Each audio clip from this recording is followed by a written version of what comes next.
नमस्कार दोस्तों, मैं आशीष शुक्ला मिशन इंस्टीट्यूट के इस ऑनलाइन प्लेटफॉर्म पर आप सभी साथियों का बहुत बहुत स्वागत है। दोस्तों, हम उम्मीद करते हैं कि आप लोग स्वस्थ होंगे, मस्त होंगे और अच्छे से होंगे, ठीक। और अपने इस अध्ययन अध्यापन के कार्य को आप सुचारू रूप से कर भी रहे होंगे, और यही सुचारू रूप से जो आप कर रहे हैं, इसी से ही आपको क्या मिलेगी, एक आपको सफलता अर्जित होगी। दोस्तों, जितने भी लोग हमारे साथी, हमारे मित्र, हमारे दोस्त, जितने भी हमारे साथ इस समय हमारे ऑनलाइन प्लेटफॉर्म पर जुड़े हुए हैं, मिशन इंस्टीट्यूट के प्लेटफॉर्म पर जुड़े हुए हैं, सभी लोग एक बार तैयार हो जाइएगा। अपने इस चैनल को पहले तो एक सब्सक्राइब कर लीजिए। जो लोग सब्सक्राइब नहीं किए हैं वो लोग सब्सक्राइब कर लेंगे। अगर सब्सक्राइब किए हैं तो जो क्लास आप देख रहे हैं उस क्लास को एक बार लाइक करना ना भूलें। तो चलिए दोस्तों, हम इसी के साथ, इन्हीं सारे शब्दों के साथ, आग्रह विनय के साथ हम अपनी क्लास को आज शुरुआत देते हैं।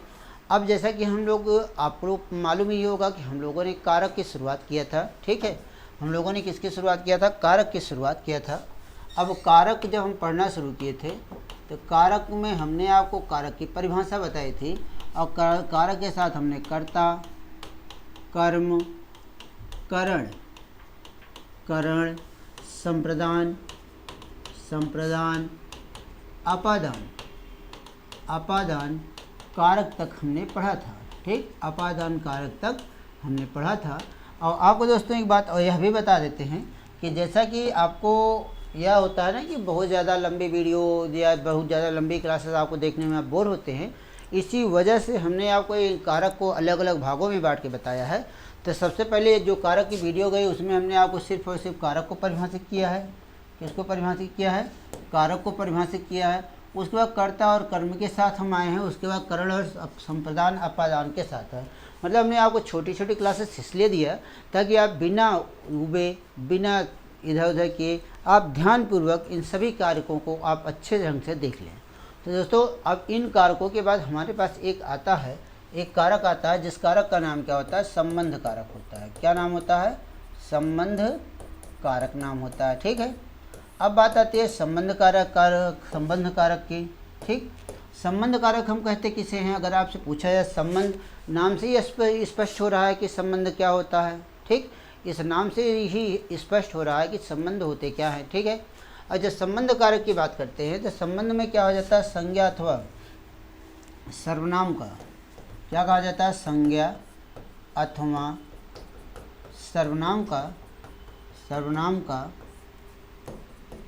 जिस रूप से वाक्य के किसी दूसरे शब्दों के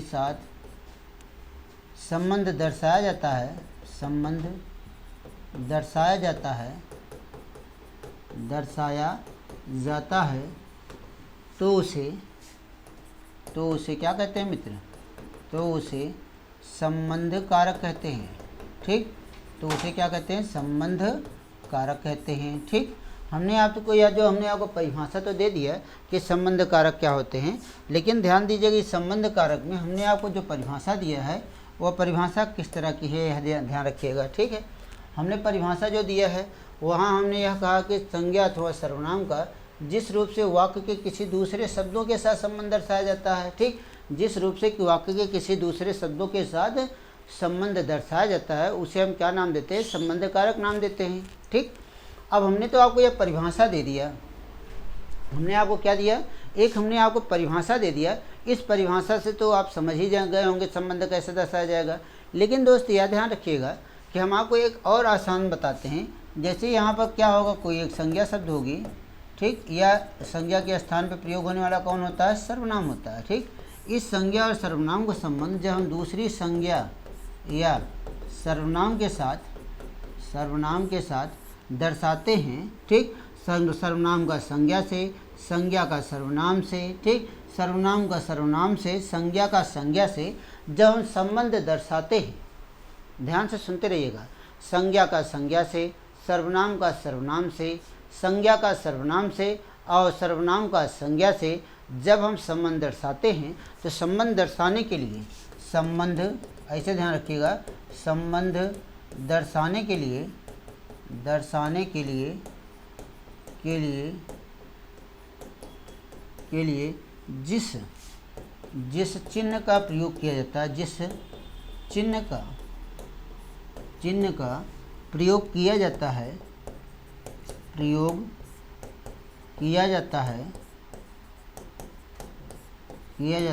उसे क्या कहते हैं?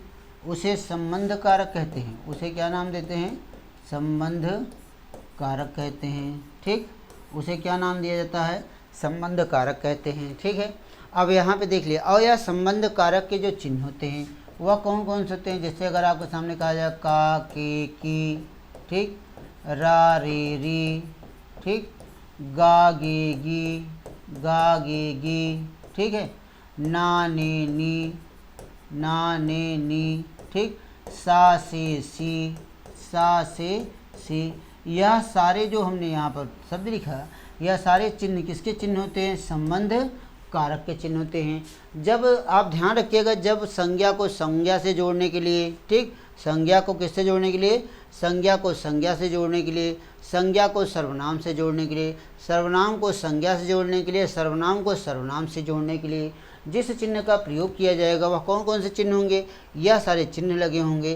तो यह सारे जब चिन्ह लगे होंगे तब हम इसी को हम क्या नाम देंगे? इसी को क्या नाम दिया जाएगा? संबंध कारक कहा जाएगा। ठीक, अब बात जब इतनी हो जाती है तो इन्हीं बातों से हम आगे चलते हैं। जैसे अगर आपसे हम कह देते हैं वह राम का भाई है, अगर हमने कहा वह राम का भाई है, वह राम का भाई है कहा गया, तो इस वाक्य में अगर आप यह देखिए कि किसका संबंध किससे दर्शाया जा रहा है। अब हमने कहा कि इसमें हमने क्या कहा कि वह राम का भाई है, वह राम का भाई है, तो हमने क्या कहा? राम का भाई है। राम का संबंध किससे जोड़ा जा रहा है? भाई से जोड़ा जा रहा है। संबंध किसका दर्शाया जा रहा है? भाई का दर्शाया जा रहा है। ठीक, यह भाई शब्द क्या हो जाएगा? संबंध कारक का शब्द हो जाएगा, संबंध का क्या हो जाएगा? शब्द हो जाएगा। और जो यहाँ का लगा हुआ है यह संबंध का क्या हो जाएगा? संबंध कारक का क्या हो जाएगा? चिन्ह हो जाएगा। ठीक, यह क्या हो जाएगा? संबंध कारक का चिन्ह हो जाएगा। अब दोस्तों यह देखिए कि हम आपको और भी अब उदाहरण बताते हैं। अगर हमने कहा कि वह राधे श्याम का बेटा है, अगर हमने कहा वह राधे श्याम का बेटा है, ठीक, तो यह क्या हो गया? वह राधे श्याम का क्या है? बेटा है। अगर कहा गया तो यहाँ पे देखिए कि संबंध किसका किसके बीच दर्शाया जा रहा है। यह आप देखिएगा, हमने कह दिया ना कि वह राधे श्याम का बेटा है, तो राधे श्याम एक संज्ञा है और इस संज्ञा के साथ संज्ञा का संबंध दर्शाया जा रहा है। और इस संबंध को दर्शाने के लिए किस शब्द का प्रयोग किया? को का किया गया। तो जो को का प्रयोग किया गया है यह क्या कहलाएगा? संबंध कारक कहलाएगा। संबंध कारक का क्या कहलाएगा? चिन्ह कहलाएगा। ठीक, और जो यहाँ बेटा शब्द आया है वह संबंध कारक का संबंध का क्या हो जाएगा? संबंध का शब्द कहलाएगा। ठीक है, वह क्या कहलाएगा? संबंध का शब्द कहलाएगा। ठीक है, क्या कहलाएगा? शब्द बन जाएगा। ठीक है, अगर देखिए यह हमने आपको इतना उदाहरण आपको तो यह बता दिया। ठीक, इतने उदाहरण से आप समझ लीजिए कि यह सारे जब आएंगे, जैसे कहा जाए भूमि में भूमि का कंपन प्रारंभ हो गया, भूमि का कंपन प्रारंभ हो गया। अगर कहा जाए भूमि का कंपन क्या हो गया?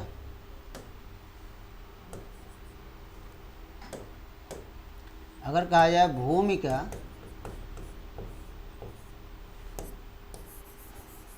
का कंपन प्रारंभ हो गया,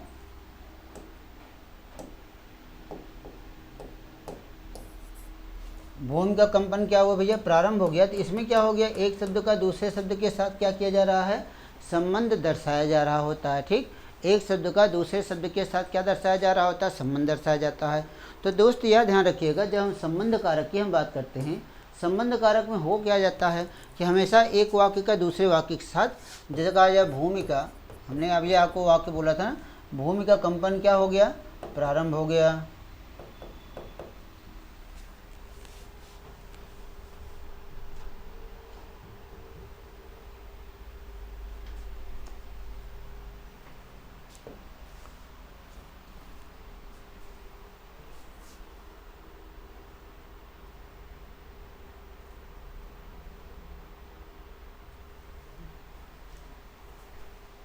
ठीक, अब देखिए थोड़ा सा टेक्निकल आपके सामने इशू बन गया था, तो उससे आपको घबराने की कोई आवश्यकता नहीं है।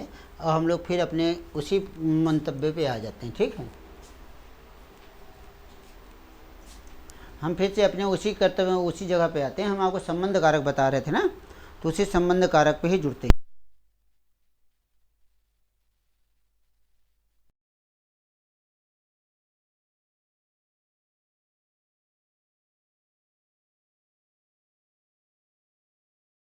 देखिए जैसे कि उसी के आगे हम चलते हैं, ठीक।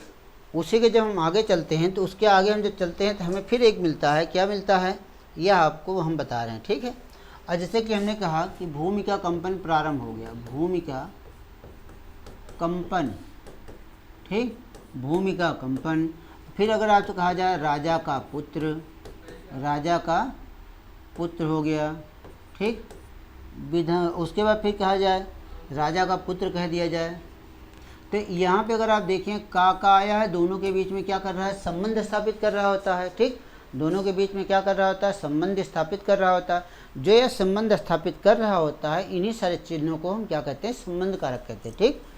अब इसके अतिरिक्त दोस्तों हमारी बात आप सुनिएगा, जैसे कि संबंध कारक, ठीक, संबंध कारक का प्रयोग, संबंध कारक का प्रयोग की अगर हम बात करते हैं, संबंध कारक का प्रयोग कहाँ कहाँ करते हैं, जब किसी चीज़ का हमें मूल्य देखना होगा, ठीक, या किसी वस्तु का जब हम क्या करते हैं, मोल भाव करते हैं, ठीक, या हम किसी वस्तु पर क्या करते हैं, अधिकार दर्शाते हैं, ठीक, अधिकार दर्शाते हैं, ठीक।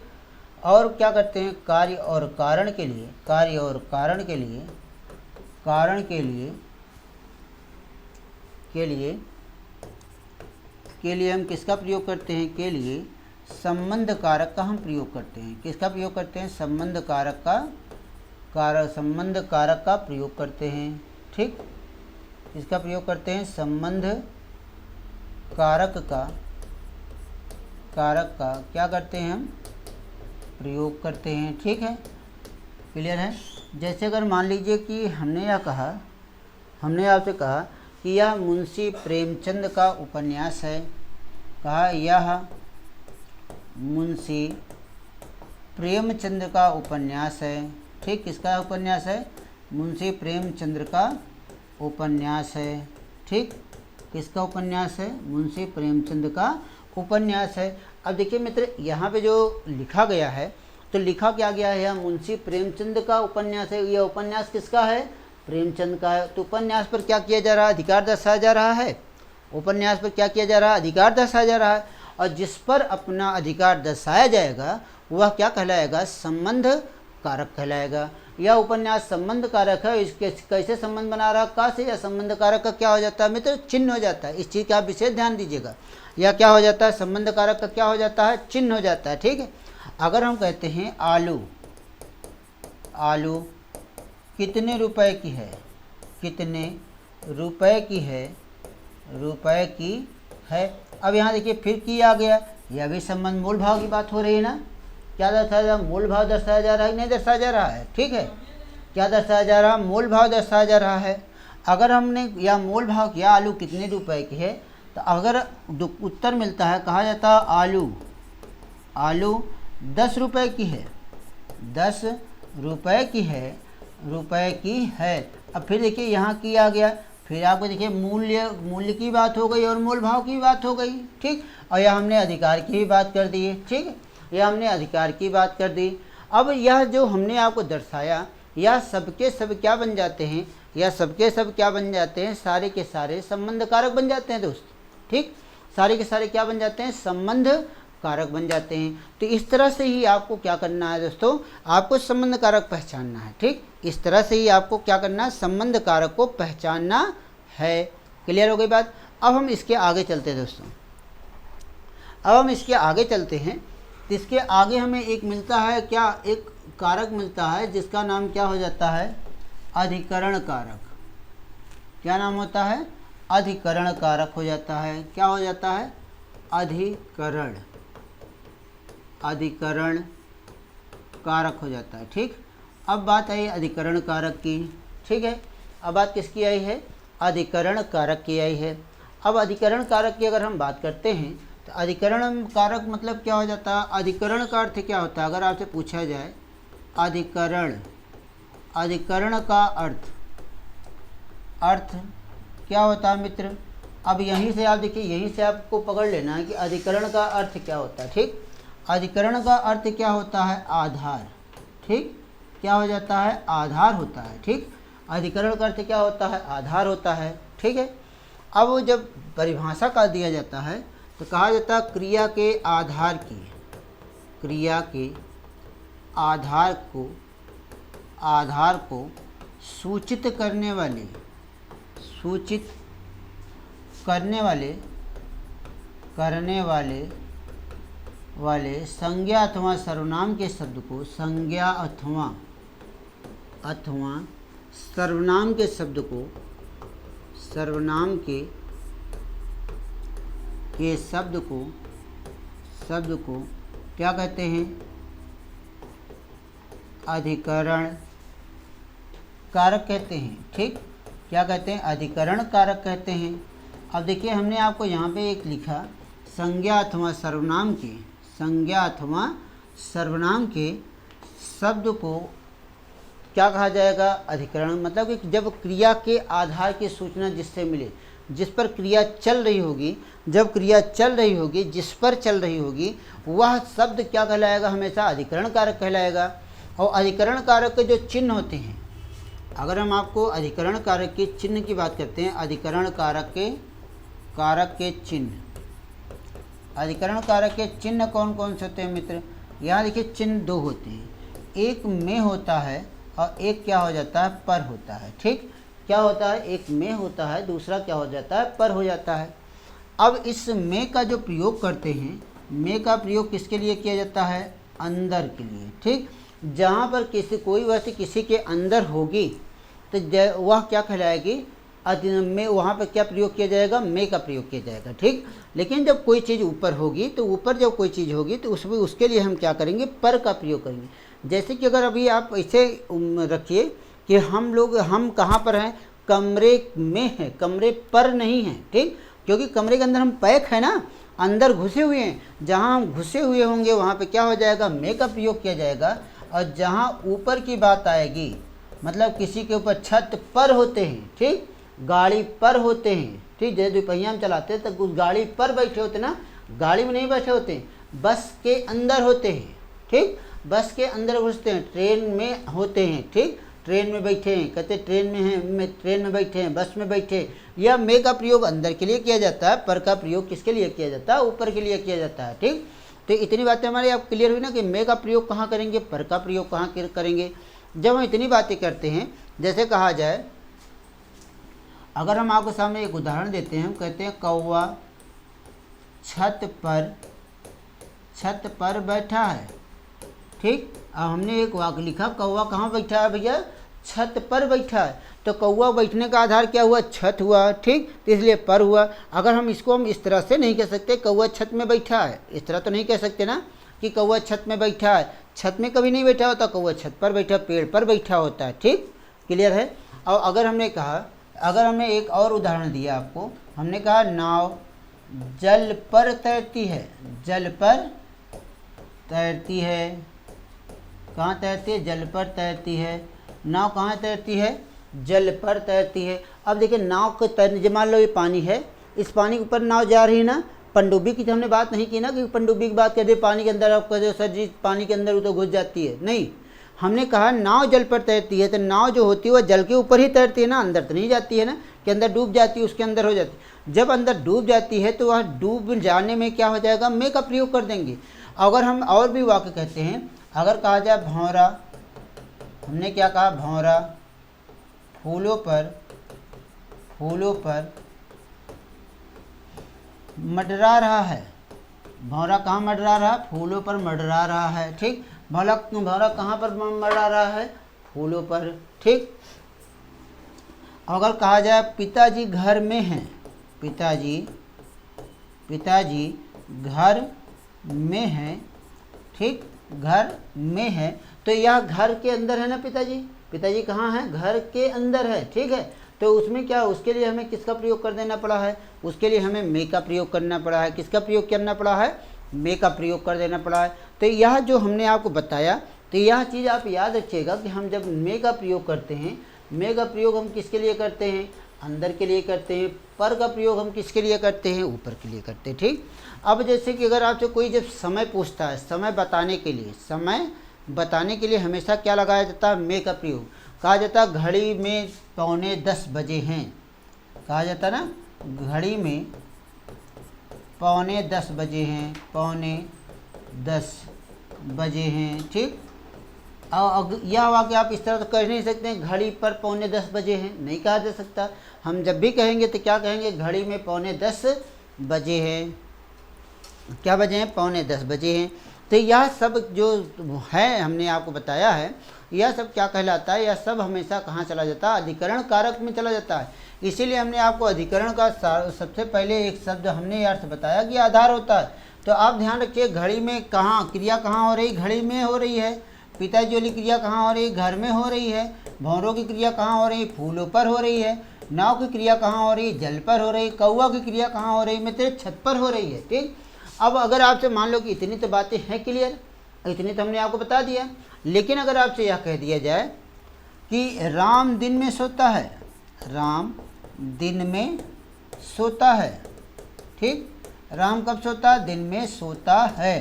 तो राम कब सोता है भैया, दिन में सोता है। ठीक, राम कब सोता है, दिन में सोता है। तो दिन में सोता है, जब दिन निकल आता है, दिन के अंदर ही सोता है ना, रात में जगता है। अगर हम कहते हैं राम रात में जगता है, ठीक, या हम कहते हैं राधा रात में जगती हैं, तो यह सब क्या हो जाता है, सब एक क्या करते हैं, क्रिया के आधार की सूचना देते हैं।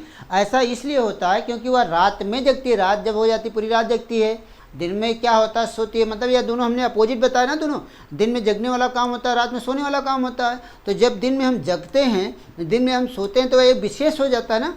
तो जब विशेषता का कहीं बोध कराया जाएगा, तब वहाँ पे क्या हो जाएगा, अधिकरण कारक का प्रयोग कर दिया जाएगा। ठीक, वहाँ पे किसका प्रयोग किया जाएगा, मैं तो अधिकरण कारक का प्रयोग कर दिया जाएगा। तो वही हमने कहा कि राम दिन में क्या करता है, क्रिया कब करता है, वह दिन में करता है। दिन क्या हो जाएगा, अधिकरण कारक हो जाएगा। बाकी चिन्ह तो यह है ही, बाकी चिन्ह यह है ही। बात क्लियर हुई हमारी आपकी यहाँ तक, बात क्लियर हुई। अब जब बात मित्र हमारी आपकी क्लियर हो गई यहाँ तक, तो हम यहाँ देखते हैं कि हमने आपको यहाँ पर एक और कारक पढ़ा दिया जिसका नाम क्या होता है, अधिकरण कारक हो जाता है। ठीक, हमने एक कारक और पढ़ाया जिसका नाम क्या होता है, अधिकरण कारक होता है। अब मित्र इसके बाद फिर हम लोग आगे चलते हैं। इसके बाद जब हम आगे चलते हैं तो आगे चलते तो हमें क्या मिलता है, आगे चलते हैं तो हमें एक मिलता है संबोधन कारक।